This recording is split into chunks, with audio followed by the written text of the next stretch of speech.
اعوذ باللہ من الشیطان الرجیم بسم اللہ الرحمن الرحیم۔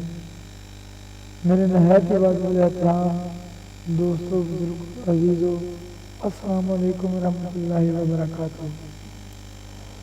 میری آج کی ویڈیو کا عنوان ہے کر مزدوری اور کھاد چوری۔ تو آئیے دوستوں چلتے ہیں اپنی آج کی اسٹوری کی طرف۔ حضرت شفیق بلخی رحمۃ اللہ علیہ اور حضرت ابراہیم بن ادم رحمۃ اللہ علیہ اپنے زمانے کے دو مشہور بزرگ گزرے ہیں۔ ایک دفعہ حضرت شفیق بلخی رحمۃ اللہ علیہ اپنے دوست حضرت ابراہیم بن ادم سے ملنے کے لیے تشریف لائے۔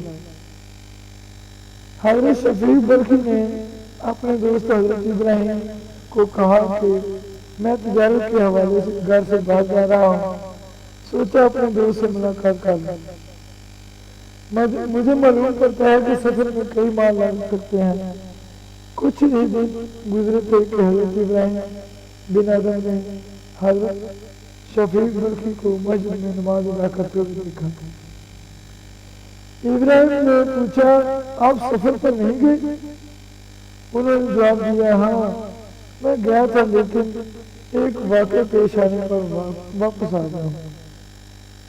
واقعہ بیان کرتے ہوئے انہوں نے کہا کہ سفر کے دوران میں ایک غیر آباد جگہ پہنچا اور وہیں میں نے پڑاؤ ڈال دیا۔ وہاں میں نے ایک لومڑی دیکھی جو بالکل اپاہج اور لاغر تھی۔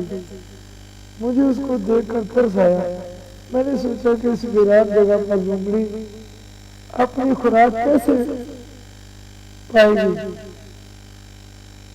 میں ابھی اسی سوچ میں تھا کہ ایک شیر کسی جانور کو دوڑاتا ہوا آیا، اسے لومڑی کے قریب شکار کیا اور سیر ہو کر پیٹ بھر کر چلا گیا۔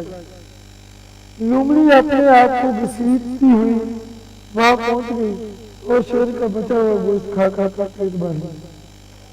میں نے سوچا کہ اسے کھانا تو مل گیا، لیکن اس ویرانے اور خشک صحرا میں اسے پانی کہاں ملے گا؟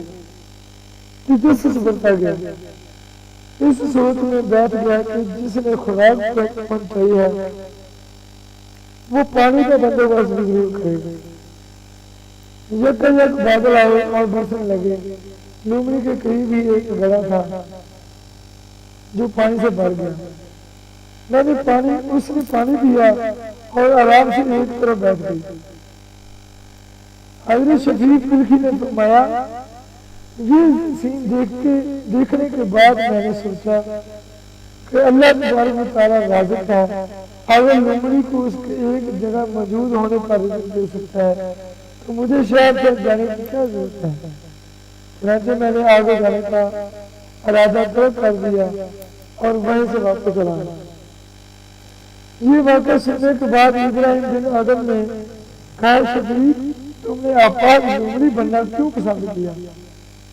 تم نے یہ کیوں نہیں کہا کہ تمہاری مثال اس شیر کی سی ہو جو اپنی قوت بازو سے خود بھی کھانا کھائے اور دوسروں کو بھی کھلائے؟ تو حضرت شفیق بلخی نے یہ سب سنا۔ کچھ سوچنے کے بعد حضرت ابراہیم بن ادم کا ہاتھ تھام لیا۔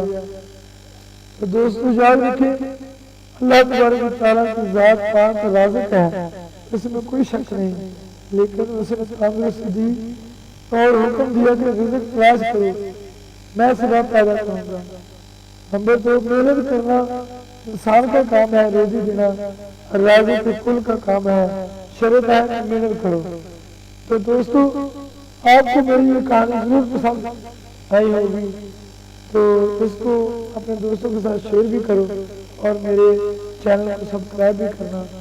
جزاکم اللہ خیر۔ اللہ حافظ۔